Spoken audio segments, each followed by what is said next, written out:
বন্ধুরা, আজকে একটা নতুন গল্প নিয়ে আসলাম তোমাদের মাঝে। এটা সত্য এবং বাস্তব জীবনের ঘটনা। শেষ পর্যন্ত শোনার অনুরোধ রইল। শুনলে তোমার মধু চলে আসবে। দেরি না করে চলো শুরু করা যাক। ভাবি আমাকে বলল, আনিস ভাই, তোমার ভাই তো কিছু পারে না। আমি অনেক অভাবে আছি। আমার মনে হয় তোমার ভাইয়ের কোনো কিছু নেই। আনিস ভাই, আমি অনেক পিপাসিত। আমি অনেক ক্ষুধার্ত। আমাকে কি তুমি একটু শান্তি করতে পারবে? এই বৃষ্টি ভেজা নির্জন রাতে এখানে কেউ নাই। আনিস ভাই, তুমি চাইলে আমাকে কিন্তু খুশি করতে পারো। আমি তোমার কাছ থেকে একটু সুখ পাওয়ার জন্য ব্যাকুল হয়ে আছি। ভাবি মুখ থেকে এরকম ধ্বনির কথা শুনে আমার ভিতরে থাকা শয়তানটা জেগে উঠতে শুরু করল। কিছুক্ষণ পর আমার ভিতরে থাকা শয়তানটা আমার অবলা ভাবির সাথে যা করল তা শুনলে বন্ধুরা তোমাদের মাথা ঘুরে যাবে। বন্ধুরা, গল্পটি অনেক অনেক ইন্টারেস্টিং। আশা করি তোমরা পুরো গল্পটা শুনবে, তাহলে তোমরা অনেক মজা পাবে। বন্ধুরা, তোমাদের নিকট আমার ছোট্ট একটি অনুরোধ। তোমরা দয়া করে আমার চ্যানেলটি সাবস্ক্রাইব করে আমাকে সাপোর্ট করবে। হ্যালো বন্ধুরা, আমার নাম আনিসুর রহমান, আনিস ছদ্মনাম। আমার বয়স 25। আজকে আপনাদের সাথে যে ঘটনাটা বলবো সেটা আমার সাথে কিছুদিন আগে ঘটে যাওয়া একটি সত্য ঘটনা। যার সাথে ঘটনাটি ঘটেছে তার নাম শাহানা। বয়স আনুমানিক 27 কি 28 হবে। সে দেখতে অনেক সুন্দরী, সুশ্রী। 27 কি 28 বছর বয়স হলে কি হবে, তার চেহারাটা দেখতে এখনও অনেক কিউট। সে ছিল পরমা সুন্দরী। তাকে যখন দেখতাম তখনই আমার মনের ভিতরে কেমন জানি শুরু হতো তাকে পাওয়ার আশায়। আমার মন সবসময় ব্যাকুল হয়ে থাকত, কিন্তু ভয়ে তাকে কিছু বলতে পারতাম না, কারণ সে নিজেই ছিল বাড়িওয়ালি। কোনো সমস্যা হলে তো আমাকে বাড়ি থেকে বের করে দেবে। তার জামাই ছিল বাকপ্রতিবন্ধী, অর্থাৎ বোবা। তার জামাইয়ের চেহারাটা ছিল চিকেন, একবারে লিকলিকে গাছের মতো। অর্থাৎ শাহানা ভাবি স্বামী হিসেবে যতটুকু প্রত্যাশা করেছিলেন, যতটুকু স্বপ্ন দেখেছিলেন, তার স্বামী তার ধারে কাছে নেই। তার মনে অনেক কষ্ট, কিন্তু সেই কষ্ট কাউকে কোনো দিন প্রকাশ করতে পারে নাই। শাহানা ভাবি না পারত তার সাথে মনের কষ্ট প্রকাশ করতে, না পারত মন খুলে কোনো কিছু বলতে, কারণ বোবা মানুষেরা সাধারণত কানে কম শোনে। শাহানা ভাবির কোনো কিছুর অভাব নাই। অভাব শুধু একটু ভালোবাসার, কারণ শাহান ভাবি যাকে বিয়ে করেছে সে ছিল একজন বাকপ্রতিবন্ধী। আর বিশেষ কিছু মুহূর্ত আছে সেখানেও সে ছিল একেবারে অমত। শাহানা ভাবি হয়তো পারিবারিক অবস্থা খুব একটা ভাল ছিল না, যে কারণেই টাকার লোভে পড়ে এমন একটা বাকপ্রতিবন্ধী মানে বোকা ছেলের কাছে তার বাবা মা তাকে বিয়ে দিয়েছে। তার স্বামী না, বস্তুত তার মনে ভাষা না বুঝতে তার মনের দুঃখ। শাহানা ভাবি মানসিকভাবে খুব পেশাতেই ছিলেন। আমি ছিলাম তখন তাদের বাসার ভাড়াটিয়া। শাহানা ভাবি এবং তার হাজবেন্ড ছিল এই বাসার মালিক। যখন থেকে এই ভাষাতেই আমি ভাড়াটিয়া হিসেবে উঠলাম, তখন থেকেই শাহানা ভাবের প্রতি আমার একটা অন্যরকম ইমেজ কাজ করত। একদিন 2 দিন করে এভাবে 1 মাস কেটেই বাসায়। আস্তে আস্তে শাহানা ভাবির সাথে একটা ভালো সম্পর্ক হয়ে যায়। সব সময় হাসি মুখে কথা বলার চেষ্টা করি। মাঝে মধ্যে শাহানা ভাবের জন্য অনেক সুন্দর সুন্দর গিফট এনে তাকে উপহার দেওয়ার চেষ্টা করতাম। তাতে শাহানা ভাবে অনেক খুশি হতো। আমার কাজ ছিল যে করেই হোক শাহানা ভাবির মন পাওয়া এবং তার সাথে একটু আনন্দ বিনোদন করা। আস্তে আস্তে শাহানা বিবির পরিবারের সঙ্গে খুব ভালো করে মিশতে শুরু করলাম। এইভাবে আরও 3 মাস কেটে গেল। তারপর একদিন শুক্রবার ছিল, নামাজ পড়তে যাব। তাড়াতাড়ি করে গোসল করে ছাদে গেলাম জামা কাপড় শুকাইতে। আর তখনই দেখি শাহানা ভাবি ভেজা জামা কাপড় শুকানোর জন্য ছাদে গেল। শাহানা ভাবি যে মাত্র গোসল করে আসছে, সেই জন্য তাকে অনেক চমৎকার দেখাচ্ছে। তার আগে কোনোদিনও আমি তাকে ওইভাবেই চোখে দেখিনি। তখন আমি মনে মনে একটু বেশি এক্সাইটেড হয়ে গিয়েছিলাম। তারপর শাহানা ভাবির সাথে কিছুক্ষণ কথা বললাম। শাহানা ভাবি কি মিষ্টি আমার সাথে কথা বলে, কথা শুনলে আমার মনটা জুড়িয়ে যেত।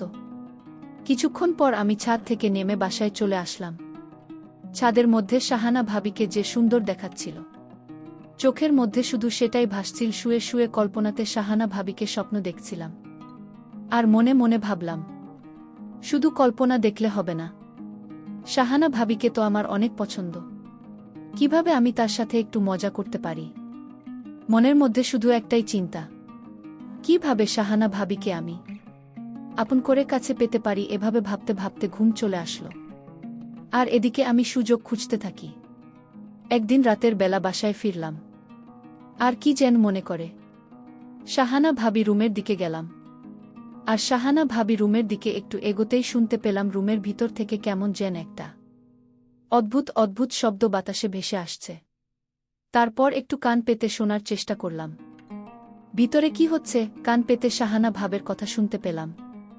তখন শাহানা ভাবি তার স্বামীকে বলছে, তুই পারবি না, তে আমাকে বিয়ে করেছিলে কেন? কেন আমার জীবনটা এভাবে নষ্ট করলি? তোর কোনো কিছু নাই, তাহলে তুই রাস্তায় আগলে কেন? কেন বিয়ে করে আমার জীবনটাকে তুই তেজপাতা বানিয়ে দিয়েছিস? এইভাবে শাহানা ভাবে বলতে তার জামাইকে কথাগুলো শুনে আমার তখন খুব খারাপ খারাপ লাগছিল।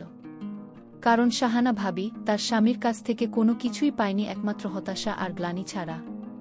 তারপর মনে মনে ভাবলাম, শাহানা ভাবিকে তো দেখছি ভালোই ক্ষুধার্ত, তার তো অনেক কিছুর অভাব, তাহলে তো একটা সুযোগ নেওয়াই যায়।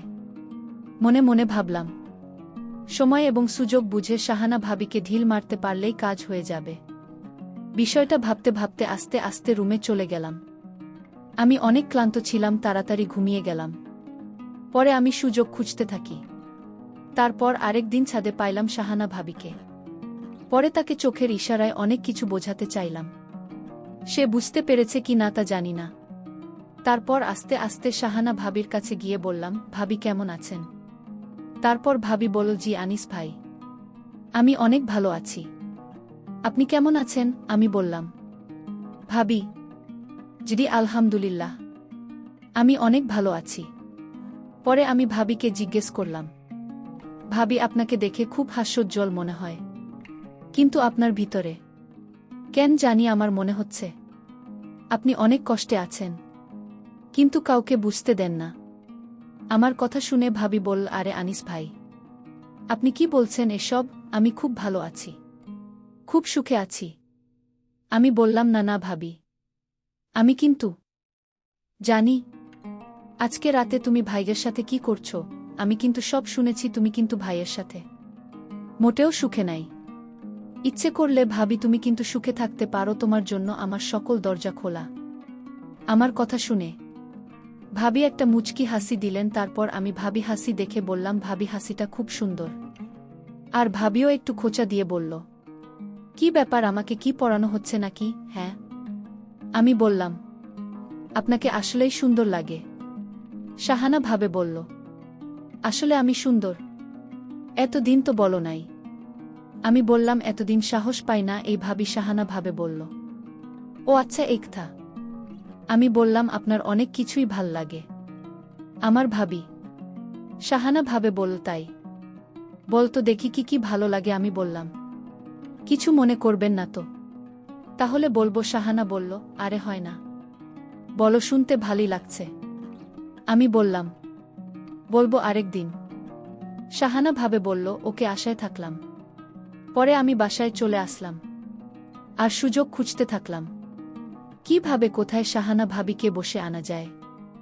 এইসব ভাবতে ভাবতে পরের দিন ভাবিকে একা পেলাম বাসার সামনে। পরে ইশারা দিলাম, খুব সুন্দর লাগছে। তারপরেও আমার মাথা থেকে তো ভূত সরছে না, আর ভাবিকেও ভাগে পারছি না। এভাবে কেটে গেল আরও একদিন। পরে একদিন তাদের বাসায় অনেক মেহমান আসলো, আমারও দাওয়াত দিল। পরে দুপুরের সময়মত খাইতে গেলাম, গিয়ে দেখি বাসায় অনেক মানুষ। পরে দাঁড়িয়ে রইলাম, আর শাহানা ভাবি আমাকে দাঁড়িয়ে রয়েছি দেখতে পেয়ে বলল, আরে আনিস ভাই, এই দিকে এসো, বাড়িতে অনেক মেহমান, তাদেরকে খাওয়া দাওয়া করাতে একটু হেল্প করো। আমি বললাম, আসছি ভাবি। বলেই আমি ভিতরে গেলাম আর দেখলাম ভাবি খাবার বার্তা আছে। হঠাৎ আমার চোখ গেল ভাবের দিকে, আর চোখ সরাতে পারছি না, কোনো মতেই না। আমার চাহনি দেখে ভাবি একটা মুচকি হাসি দিল। এইভাবে আমি এদিন খাবার দাবার করে মেহমানদেরকে বিদায় দিয়ে চলে গেলাম বাসায়। পরের দিন ভাবি আমাকে ডাকল, আর তখন আমি লক্ষ্য করলাম ভাবির চোখের আগুনের মতো হয়ে আছে। কাছে যেতেই বলল, আনিস ভাই কেমন আছেন? আমি বললাম, ভালো আছি। আপনি কেমন আছেন? শাহানা ভাবে বলল, আমিও ভালো আছি। তারপর বলো, আর কি খবর তোমার? আমি বললাম, এই তো আছি বেশ ভালোই। শাহানা ভাবে বলল, তোমাকে একটা কথা বলি। রাখবা? আমি বললাম। ভাবি বলেন।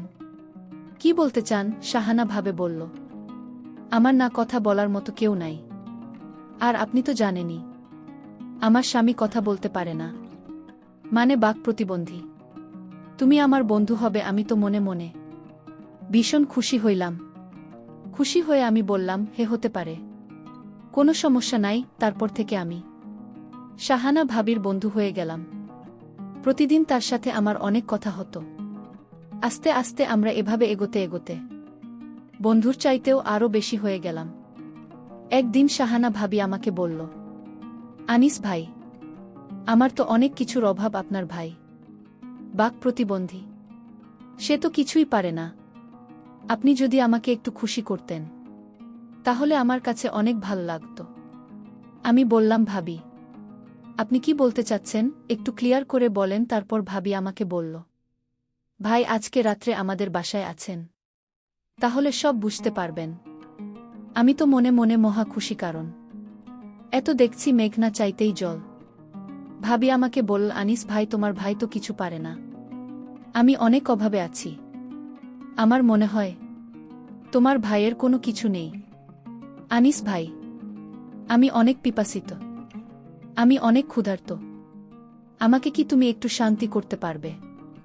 এই বৃষ্টি ভেজা নির্জন রাতে এখানে কেউ নেই। আনিস ভাই, তুমি চাইলেই আমাকে কিন্তু খুশি করতে পারো।